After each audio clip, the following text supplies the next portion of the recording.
शिव महापुराण की कथा यहां तक कहती है, मंदिर में जल चढ़ाने जाओ तो अपने घर से जल लेकर जाओ।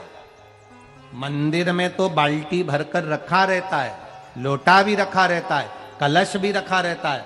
मंदिर का पानी भरकर, मंदिर की बाल्टी में से जल भरकर शंकर भगवान को नहलाना सरल है। अपने घर से जल लेकर जब जाओगे तो घर का वास्तु दोष, घर का पितृ दोष और घर का काल सर्प दोष तीनों उस लोटे के माध्यम से जाएगा और शिव को समर्पित हो जाएगा। आज फिर निवेदन करूंगा, इस नेपाल देश की पावन धरा से डोलेश्वर महादेव की कथा में निवेदन करना चाहूंगा।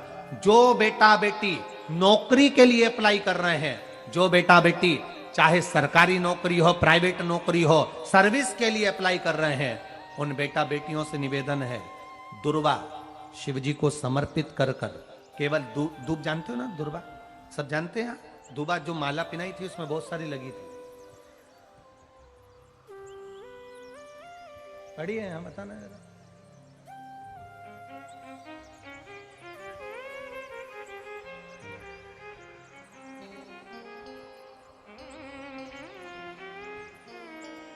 दुर्वा,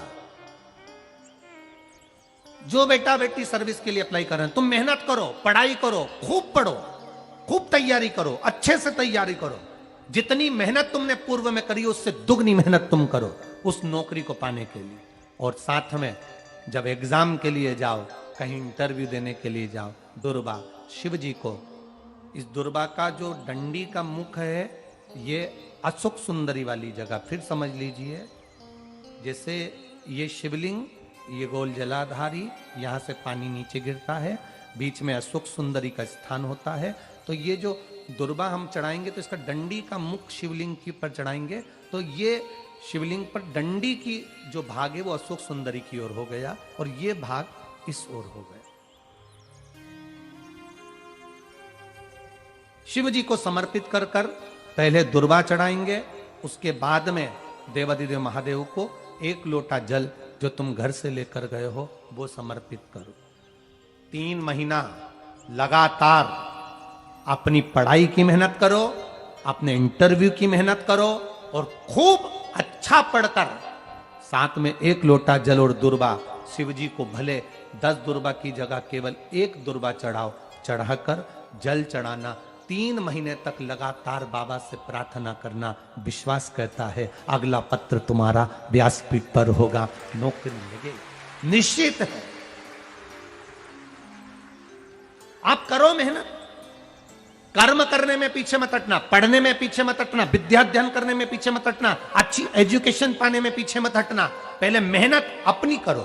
पूर्व में जो इंटरव्यू दिए हैं उसमें जितनी कमी रह गई, अगली कमी को पूर्ण करने के लिए अच्छी मेहनत करो, खूब पढ़ो, खूब अच्छे से विद्या अध्ययन और फिर बाबा पर समर्पित होकर जाओ, बाबा पर विश्वास कर कर जाओ, भरोसा पूरा कर कर जाना।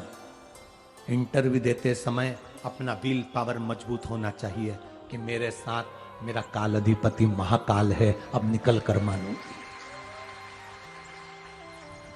हम दुकान खोलते हैं, कपड़े की दुकान खोल रहे हैं, किराने की दुकान खोल रहे हैं, लोहे की दुकान खोल रहे हैं, भंगार की दुकान खोल रहे हैं, किराना की दुकान खोल रहा है, पान की दुकान खोल रहा है। हम दुकान खोलते हैं पर दुकान खोलने से पहले तुम्हारे 2 मन हो जाते हैं, चलेगी कि नहीं चलेगी, खोल तो लूंगी, चलेगी कि नहीं चलेगी।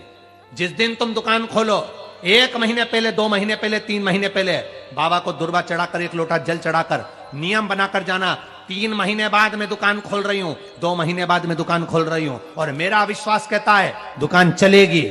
जिस दिन तुमने विचार कर लिया कि दुकान चलेगी कि नहीं चलेगी तो वो नहीं चलेगी। जिस दिन तुमने विचार कर लिया कि दुकान खोल रही हूं, मेहनत करूंगी, दिल से करूंगी, भले मेरे पास ज्यादा माल नहीं है, जितना माल खरीद के लाऊंगी उतना बेच कर बताऊंगी क्योंकि मेरे साथ काल अधिपति महाकाल है, तो वो चलेगी। विश्वास दृढ़ करो, भरोसा पक्का करो। जिस दिन तुम्हारा विश्वास दृढ़ हो गया उस दिन तुम विजय हो गए, उस दिन तुम आनंदता में हो गए।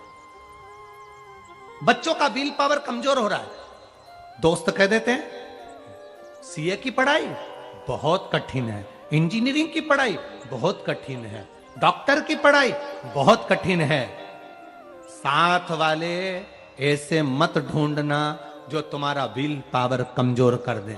ये वाली फैक्ट्री खोलेंगे तो हो सकता है नुकसान हो जाए, इसलिए ये फैक्ट्री खोलने का मन नहीं हो रहा है। फैक्ट्री का सेटअप जम गया, सब कुछ जम गया, और मालूम पड़े, विचार करा कौन चलाएगा, कैसे होगा, कैसे चलेगी, तो वो फैक्ट्री कभी नहीं चलेगी। तुमने सोच लिया कि अपने क्षेत्र में नहीं है, मेहनत करूंगा, चार चांद लगाऊंगा,